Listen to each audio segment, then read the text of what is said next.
Senator Cruz goes again to the southern border. Things have gotten a lot worse, and that's shocking to say it that way. So what did he actually see? We're going to give you an in-depth report on that. Plus, Liz Wheeler joins us to talk about a new book, Protecting Your Kids and Your Grandkids, What You Need to Know. It's Verdict with Senator Ted Cruz.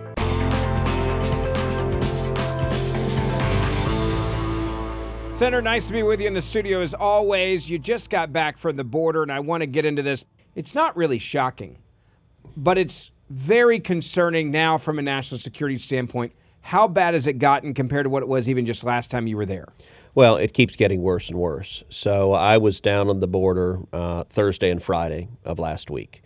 And so the Senate was in session. I was in D.C. until Thursday afternoon, and then jumped on a plane, and I flew down to McAllen Thursday night. And I brought along with me 4 other senators, John Cornyn, and he and I often host our colleagues down at the southern border.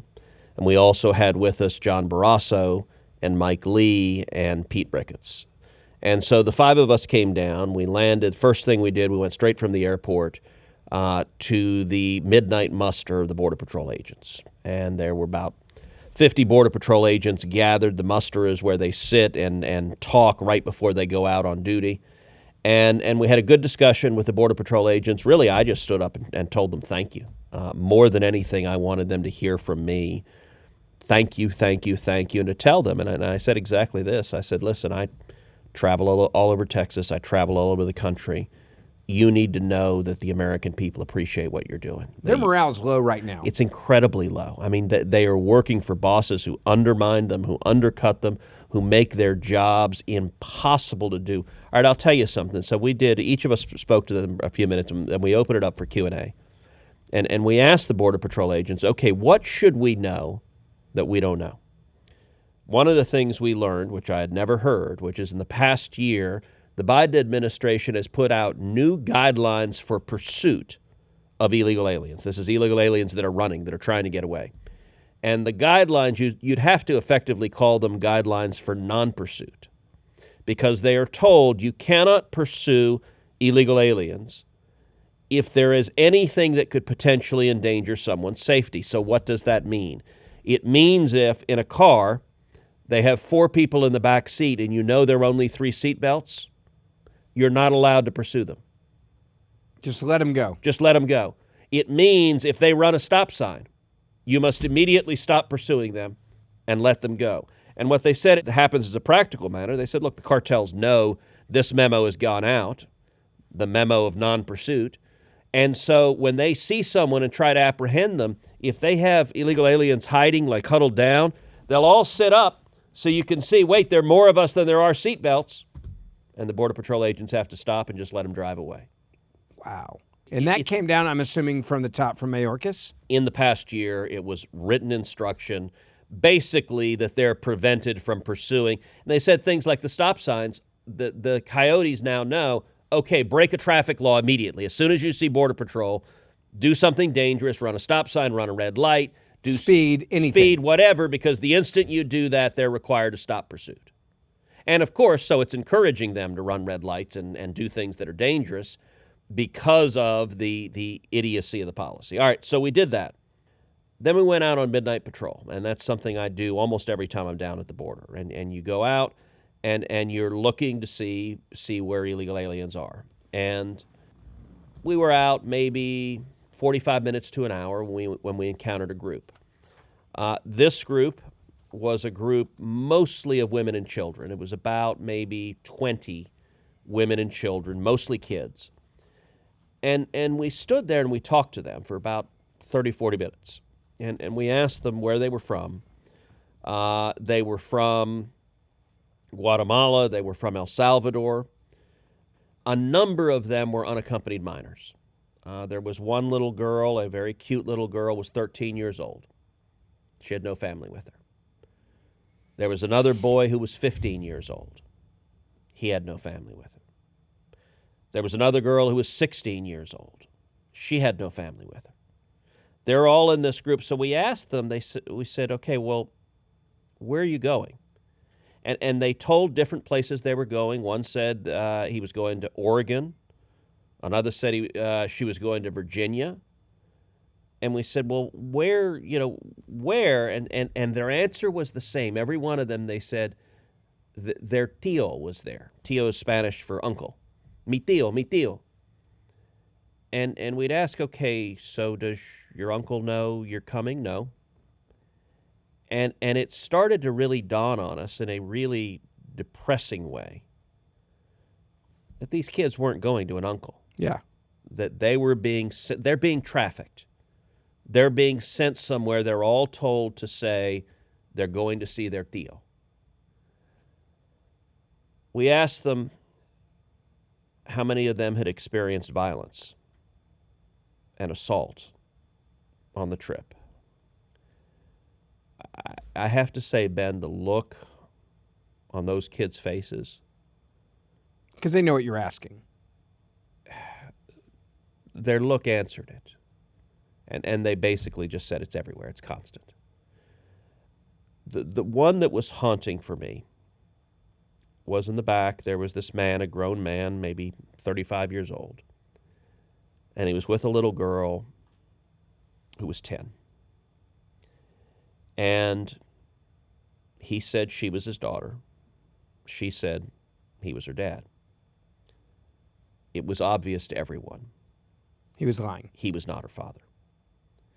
He had his arm around her, and it was like locked tight, like he was holding her almost so she wouldn't run away. And the look of terror in that little girl's face. She was so frightened of this large, sweaty man who had his arm around her and was saying he was her father. And there's a frustration and helplessness that there's nothing we can do. There's nothing the Border Patrol can do. Because when they take them in, the Biden administration instructs them, release them. And, you know, during the Trump administration, they had a policy that they were DNA testing, in particular adult men who would present with young children and claim to be their fathers, because this was a persistent problem. And they DNA test them, and north of 30% of them had no match. They were not their fathers. Now, think for a second about what the risks are of handing a 10-year-old girl over to a grown man who is not her father. And the reason for this is the policy under Obama, and the policy under Biden is if you show up with a kid, you get let go immediately. And so there's a value to bring that child. It's a cover story. The cartels effectively rent these kids. But I got to say, it was sick looking at that little girl. In any sane world, you'd say, get your damn hands off her. And we're going to DNA test. We're going to DNA test you. And when we find out you're not her dad, you're going to be arrested. Can they even separate the parent from the child? Biden canceled the DNA tests. Like you want to talk about one of the great scandals. These Democrats who prance around and say they're so compassionate, they no longer test to find out if father and alleged daughter or father and alleged son are related because they don't want to know. They don't care. They are perfectly happy just leaving a pedophile with a little girl or a little boy who's being abused. I mean, it's sick. I've never seen, so I've raised this in judiciary committees repeatedly. I've never seen a Democrat give any reason, compassionate, rational. Why wouldn't you DNA test it when you know? Because you could stop the trafficking at that moment. But they don't want to. Their objective is to be efficient. They want it to be fast. They want more. I got to say it was, and all five of us, I mean, we were shaken up. When you're looking at little girls, all or almost all of whom had been sexually assaulted recently, you could tell the trauma was evident in everything about them, and it's horrifying. The little 13-year-old girl, she was going to see her tío. She just had a number to call. Sarah Carter from Fox News was there, and she said, "Oh, you want to call him? I have a cell phone. Do you want to call him here on my phone?" No. Like with absolute fear. Look, and this is every day, all day, 24 hours a day now. In all likelihood, that little girl is going to spend the next several years trapped in forced prostitution. And that was 1 day and 1 hour. There's a reason. It was interesting. We were talking to the Border Patrol agents, and we were asking, okay, do Democrats come down here? Do they see this? And they said no. And they said they don't. And they said there are a couple who've come down, and they said they do totally different things than you guys, the Republicans, do. They said they will never go out on midnight patrol because they don't want to actually see the kids who are being abused, because I guess then they would have to lie about it. If they've never seen it, what they do instead is they go in to the headquarters. They don't want to actually see the illegal aliens, and they say, okay, talk to us about what kind of food you're giving them, what kind of medical care you're giving them, what kind of... Their whole focus is like a welfare worker where they assume the Border Patrol is the bad guy. And can we give them more stuff is basically what the handful of Democrats who go down there do. Now, mind you, Kamala Harris has been to the southern border 0 times since she became the border czar. Joe Biden has ostensibly been to the border once. He went to El Paso, except when he went there, he didn't go to any migrant facilities, and his advance team cleared all the illegal immigrants off the street, so he went to a bridge, he met with some government officials, and he left, and according to the White House, he literally did not see a single illegal alien. That is a heartlessness, because when you see these people, by the way, we did that on Midnight Patrol. Also in that group was a couple, a husband and wife with a little girl. They were from Moldova. The little girl was beautiful, blonde curls, maybe 2-3 years old, a gorgeous little girl. They had gone from Moldova to Holland, to South America, to Central America, to Mexico, and then trafficked up into the United States. A many-month trip to come from Moldova. And I'll tell you, that couple, it was evident they had gone through hell. Especially the Eastern Europeans, the Border Patrol agents told us, they will never tell you what happened to them. They're very disciplined. Like if you ask, they don't answer questions. They're no, they won't. They said they're from Moldova. That's it. But they won't describe... They're too afraid of the cartels. They're too afraid of what the cartels would do to them that they won't describe what happened. But again, it was obvious these people had gone through hell. And it makes you angry because this is entirely preventable. And the reporters, Karine Jean-Pierre, we've talked about this a lot on the pod, stood up and said, well, people are not just walking across the border. And you remember, I invited her. I said, Karine, come with me. And I'll show you them walking across the border. Within an hour. And this last time, we found this group within an hour. How big was the group? It was about 20. Mostly kids, little kids. 3- and 4-year-old kids, teenagers. Several moms, a couple of men, but it was mostly kids, women and children. And the Border Patrol agents told us, they said in all likelihood, every one of these children has been sexually abused. Repeatedly, not just once. That's just part of the trip. Being trafficked is that you are going to be violently raped repeatedly. And I don't understand how, if you're Joe Biden, if you're Chuck Schumer, how you don't care about that. You've seen this a lot. The others that were with you, when they left, what was their demeanor? I mean, you bring other senators with you, some of them not from border states. It's disturbing at a level, like when you see it, it's different. When you look in the eyes of a 10-year-old girl who is with an adult male pretending to be her father, you want to rescue that girl. Yeah. But there's nothing you can do. They're in custody. Can they even, like when you have normal investigations in the U.S. and something happens, they'll usually separate, even if you're two good guys. They'll separate you to get your stories to see. And I've been told the Biden administration doesn't even allow them to be separated anymore. Is that true or the false? Border Patrol will do some investigation if they're behaving very unusually. We'll do some investigation, and they will occasionally find people who are obviously abusing kids. But that's not their mandate. Their mandate is process as fast as possible. So it's churn and burn. Yeah. It's speed. And by the way, Look.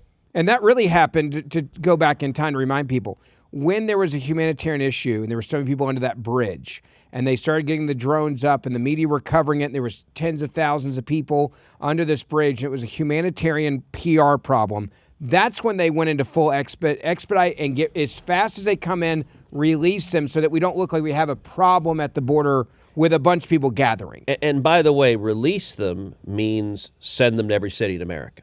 Yeah. You look at this supplemental bill that the Biden White House wants.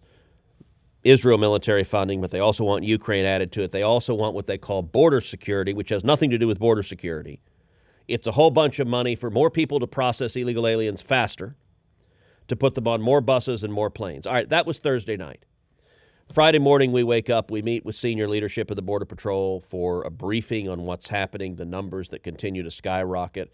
We're upwards of 7.9 million illegal aliens under Joe Biden, 7.9 million. After that, we went to the Ursula facility, which is a facility that is processing illegal immigrants. There were hundreds and hundreds of illegal immigrants in holding cells. They separate them. So there were adult males. There were adult males with criminal convictions. They get lots of adult males with criminal convictions. They separate them. That's just U.S. convictions, by the way. They don't know if they have convictions in Honduras or El Salvador or Venezuela. That's just U.S. criminal convictions. There are single women. There was a separate holding cell for pregnant women, filled with pregnant women. Who will have kids in America. They will have kids in America that will be U.S. citizens. They're right there. There was another cell that was just for people that are sick, that are coming in with infectious diseases. You look at this, and by the way, these cells, the illegal immigrants are many of them are sleeping on the floor. They're packed in side by side like sardines. I mean, a cell will be, 30 feet wide by 60 feet long, something like that. And you'll have 100 illegal immigrants in there. And they'll be lying on the floor, side by side, covered in reflective blankets, looks like tinfoil. Yeah. And they're just in there. That's every day. By the way, remember the kids in cages? Yeah. Those are the Biden cages. They're still there. And they're still being used. And no Democrat cares. Nobody in the media No cares. AOC's down there crying. Nope. It doesn't matter at all. From there, we went to a stash house. So this is a stash house they had just busted. The stash house was an incredibly dilapidated, nasty house. They had busted it, and they found two illegals held in there right there. And so they arrested them. We saw them pulling them out in handcuffs as we arrived. I mean, we were there minutes after they busted it. Those tend to be much more dangerous illegal aliens. Why? Because the ones that are more dangerous try to run and escape. Many of them just turn themselves in. But if you've got a criminal conviction, if you're a gang member, if you're MS-13, if you're a murderer, a rapist, a child molester, if you're a terrorist, those are the ones that want to be gotaways. And so the cartels will put them in stash houses and hold them for a day or two and then try to put them on a bus or, put them on some transport to get them into the interior. So these stash houses are located all over the place down on the southern border. This stash house, like we opened the door, it was this totally dilapidated house. There were wet clothes. They had clearly crossed the river recently because they were soaking wet clothes that were just thrown on the ground right there. There were piles of clothing. Shoes, shirts, just piled up. There was one tiny little air conditioner in the house, but the walls were falling down. The house was filthy. It stunk. And they don't know who owned it. They said that house had probably been rented to 20 different people. They'll try to track down. But the cartels, by the way, there was a lock on the outside, so they put the illegals in there and locked them in. Unbelievable. There was not a caretaker there when they busted it. So sometimes they'll have the cartel person watching them. And look, the stash houses are also where they will rape women again. They will shake people down for more money. In that case, they were just holding these two guys. The two guys they pulled out were both single adult men, I'd say 20s or 30s. Military-age men. Lots of tats, pretty rough-looking guys. They got pulled out in handcuffs. We don't know their story. From there, we went out on horseback patrol. And so the Border Patrol has a whole division that is on horseback because much of the terrain there you can't even get to with vehicles. And we spent about an hour on horseback patrolling and riding along the Rio Grande. Then we met with local leaders, including the mayor of a big Mexican city on the other side of the border, who was expressing enormous frustration, said, look, your policies are killing us, are resulting in my city being invaded. He said, we've got tens of thousands of people camping out in my city because when they come to the United States, you guys let them go. Now, his argument, what he wanted is he said, couldn't you just take them at the embassy so they don't have to come to the border? He was fine with us letting them all in. Yeah. He just didn't want them to have to cross through his city. So he's like, can't you be even more efficient and like fly them from Mexico City or something? I wasn't terribly interested in that suggestion. Yeah, fair point. And then the last thing we did is we went out with Border Patrol on the boat, went up and down the river. It was interesting. You're going up and down the river. All along the shore, we probably saw 20 different discarded rafts that are like green vinyl, but they were done. They were sort of, thrashed maxed out and just laying along the shore, probably 20 of them that had been used to either shuttle illegal aliens or shuttle drugs. And then several times we saw people that the Border Patrol agents said were cartel scouts, that were just Mexicans on the Mexican side of the border. They were like standing a little bit in the river and like pretending to fish or something. But they weren't really fishing. They were there watching us to radio back, okay, here's what the Border Patrol is doing. And then we ended with a press conference. But, the press conference, we tried to talk about what happened. What is happening at the border is horrific, and it keeps getting worse. There's also something that's changed, and I really want to focus on this for a moment before we move on to other stuff. But there are new threats that are against our men and women at the border. Our Border Patrol agents, we're seeing bounties on them. We're seeing people that are willing to pay for their families' addresses, where they're living, where they're renting, if they're in a hotel, whatever it may be. There's a new level of boldness from the cartels that are now saying, we want these Border Patrol agents to be afraid of us and not do their job and just disappear. Look, it is very dangerous. The threats against Border Patrol agents are real. Just this past week, I sent an oversight letter to Alejandro Mayorkas saying, what are you doing to protect Border Patrol agents? Given these threats, given that they're paying for their home addresses, their families' addresses, they're threatening their families, what are you doing? And if you can't protect your agencies, you need to resign. Now, he needs to resign regardless. Is this something Republicans should take up in the House? We Of got course. a new speaker now. Yes. Because there's enough evidence now. The House should impeach Mayorkas. And why? Absolutely, yes. For absolute dereliction of duty, for defying federal law, for facilitating the invasion of the United States of America by 7.9 million people, for facilitating the deaths of 753 migrants last year, for facilitating the rape and sexual abuse of thousands of women and thousands of little children, for 100,000 overdoses, including 70% from Chinese fentanyl across the southern border. All of that Alejandro Mayorkas is responsible for, and he doesn't give a damn. And by the way, you remember when I questioned him in front of the Senate Judiciary Committee, I asked him about the colored wristbands. He said he had no idea what they were. He'd never seen them before. When I was down there, I found several colored wristbands just laying on the ground. It takes you about a minute to do it. The wristbands, the colors correspond to how many thousands of dollars they owe the cartels. They are modern-day leg irons. And that group we met a group of slaves. And it's horrifying. You feel like you're back pre-Civil War and you encounter slave traders. People are going to say, how did you know they're actually slaves? You're making it up. You're exaggerating. I know the left is going to say that. When you say you meet slaves, explain that. When you talk to little girls and they say they're going to some random Tio who they don't know his name, they don't know who he is, they say, oh, he doesn't know I'm coming, but I just have a number to call. You're in slavery. You are in slavery. And it sounds harsh to say Democrats don't care, but if you cared, you'd do something about it. If Joe Biden cared, he could stop it. If Alejandro Mayorkas cared, he could stop it. if Democrat senators cared, they could join us in trying to force Joe Biden to stop it, but they don't. The Democrat Senate has zero interest. Look, 2.5 years of Biden being president, I have not seen one single Democrat senator on judiciary question one single witness about the slavery, about the sexual assault, about the abuse of migrants by the traffickers. Now, they're all for made-up stories. So you remember there was that whole thing about Border Patrol agents are whipping migrants. Yes. And it was a completely made-up lie where they focused on the reins of the horse. By the way, we were riding those horses that have long reins. Yeah.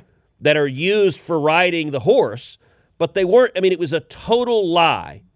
That got Democrats very excited because they're full investigation. Yes. They should be fired immediately. But when it comes to the cartels, look, at lunchtime, we sat down with local community leaders. We sat down with Mayor McAllen, who's a Republican, a good friend. We sat down with the sheriff of Brooks County. Brooks County is north, and where Brooks County is, there's a checkpoint at Falfurrias. And so what happens is the smugglers don't want to be caught at the checkpoint. So they stop south of the checkpoint, and they make all the illegal immigrants get out. And they go through Brooks County to get around the checkpoint. And Brooks County is a pretty rugged county. It's in the summertime, it's brutally hot. There's not a lot of water there. And the number of deaths that they find, the farmers and ranchers find dead bodies, one after the other, after the other, after the other. There are emergency beacons that they've installed that have writing for illegal immigrants. The first language you see is Chinese. Wow. They have writing in Chinese. They have writing in Arabic. And it's push this if you're in distress, so Border Patrol will come rescue you. But they go off, and the coyotes, if you're in distress, they just abandon you. Yeah, they don't care. If you're a pregnant lady, if you're elderly, if you're a little kid, you will die. The sheriff of Brooks County had brought a 3-ring binder with about 100 different cases of bodies they'd found in Brooks County. Wow. And I sat there, Ben, and I flipped through it one at a time. The conditions of those bodies. I have to tell you, I was physically ill. Seeing in the heat, people's face gets charred. They get blown up and enlarged. Just the effects of the weather are grotesque. There were multiple young women who had died, and every one of them had their pants open and pulled down. And it was clear they'd been raped before they died. One after the other after the other. And I actually made a point. I said, I'm going to go through this entire book. These are human beings. I need to see what's happening. I got to say,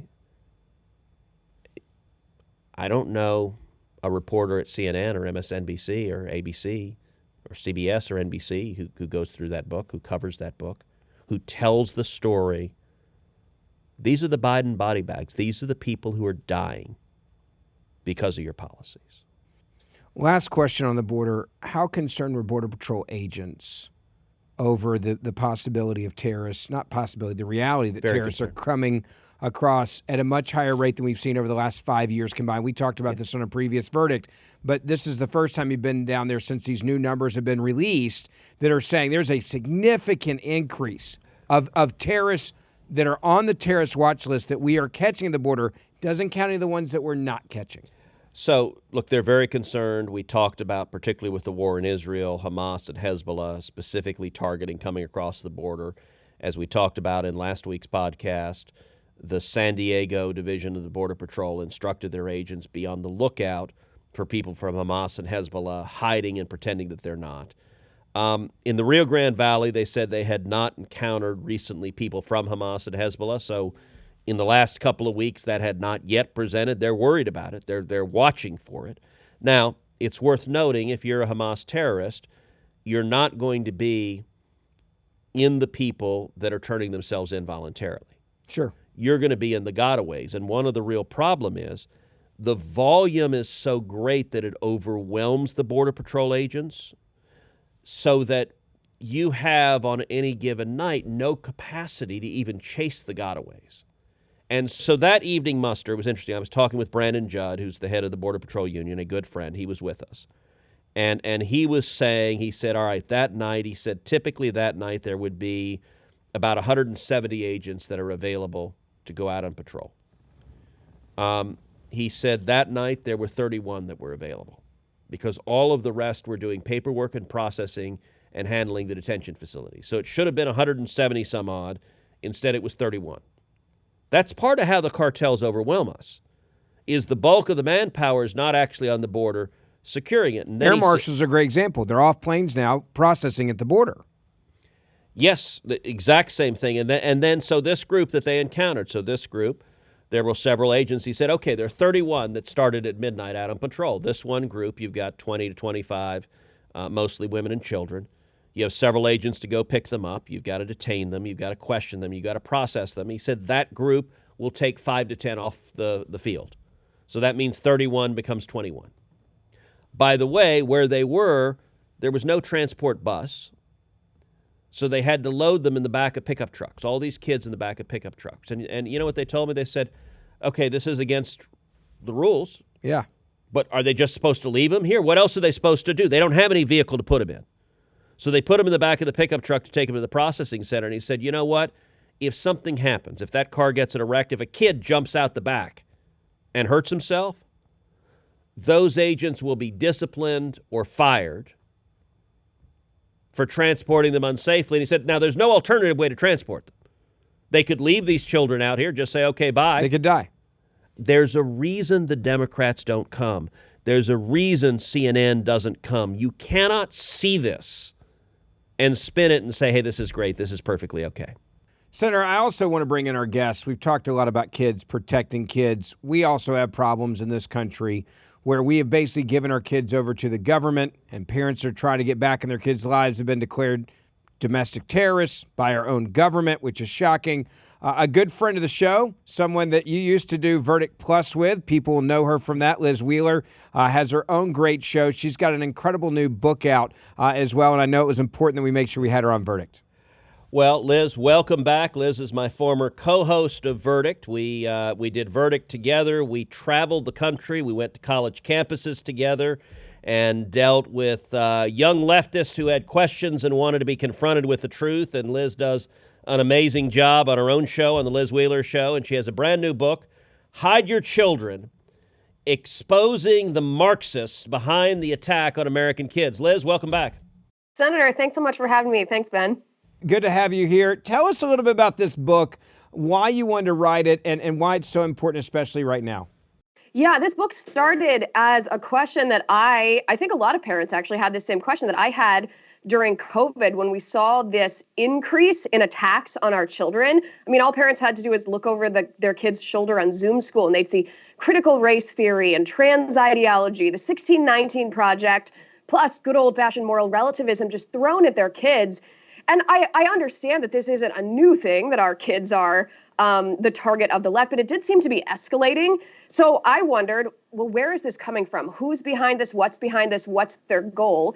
So the purpose of this book is I sought to find the answer to that question. And what I found was both frightening and frustrating. The frightening part is that the left has spent decades trying to get to our children.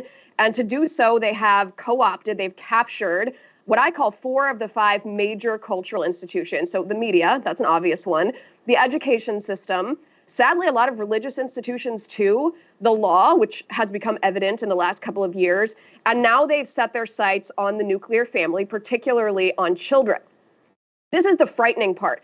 The frustrating part is if this attack on our children isn't new, if it's been decades in the making, why haven't we been able to stop this? What has the Republican Party been doing for all of these decades to fight back? And so what I do in the book, the first half of the book is I name the names of the people and the organizations that are behind the capture of the institutions, behind the attack on our kids. And the second half of the book is a critique of the Republican Party. I offer a solution that I will tell you is different than what the Republican Party offers for how we can actually start winning, how we can recapture our institutions, how we can protect our kids and therefore our country. All right, so let's take those one at a time. You said the first half of the book, you're naming names. So who are the biggest names? Who are the individuals most responsible for the relentless attack on our kids? Yeah, that's a great question. So what I do in the book is I make sure to differentiate between the Marxists who conceived the ideas, many of whom are long dead, and the current Marxists, the modern Marxists that are alive and well in our country today, who are propagating these ideas on our children. And I'll give you an example of one of each. One of the modern Marxists who's propagating an entirely destructive ideology on our children is a woman by the name of Gayle Rubin. Gayle Rubin is known as the founder, or she wrote the founding document of queer theory.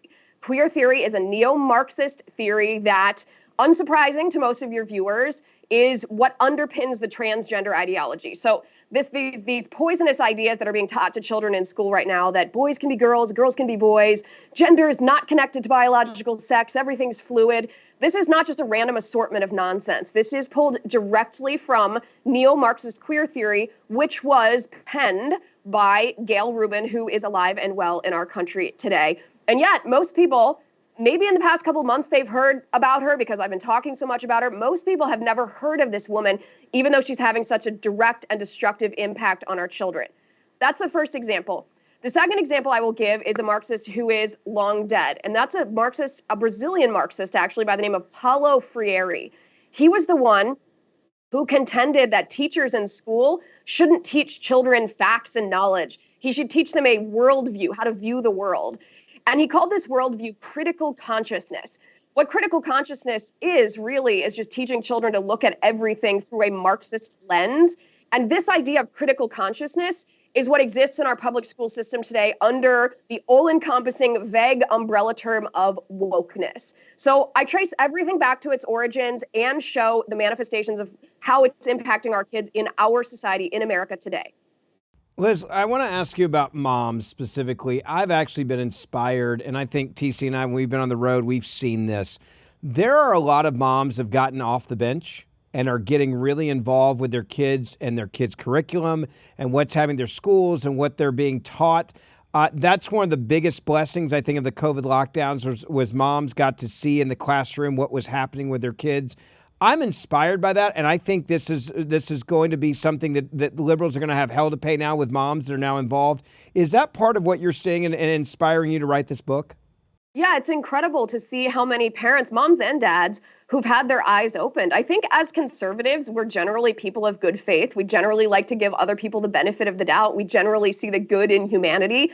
And sometimes because of that, it can be difficult to look at our political opposition and label them for what they are. We'd rather say, oh, you know what? This is a well-intentioned, good faith opposition who just has unwise, practical solutions to problems that we all admit are problems. That's how the Republican Party actually has operated for the last 50 years.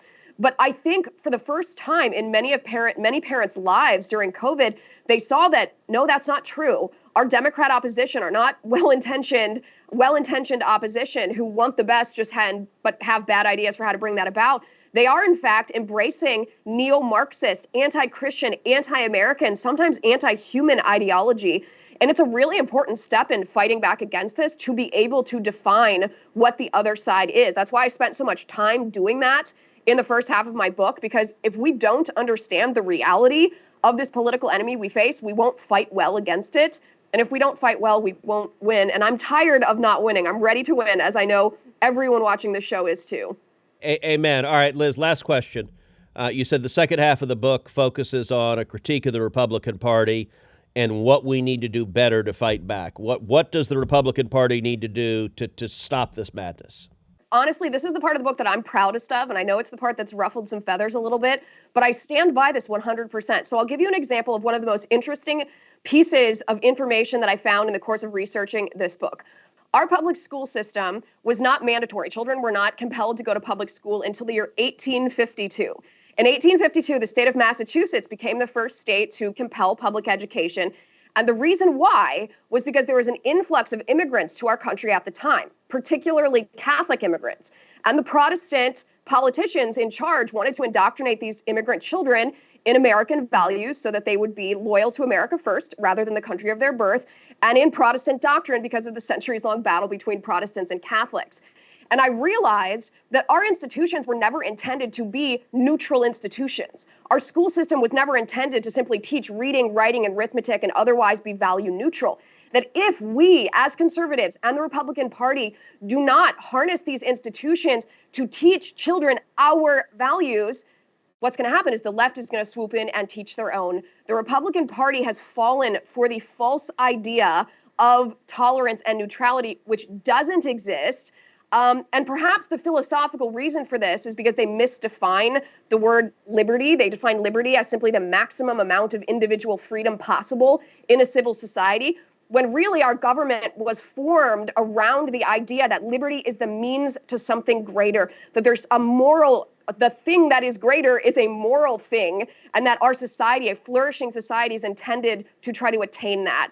And Republicans have gotten very shy of bringing religion or morals or anything of that nature into our politics, and it's been to our detriment. We wouldn't be in the chaos, the cultural chaos that we exist in now, if Republicans had not surrendered both institutions in the name of neutrality and morality and virtue in the name of libertarianism to the left a long time ago.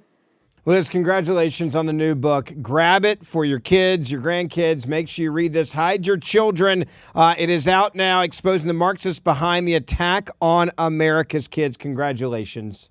Thank you, gentlemen. I appreciate it. Great to see you.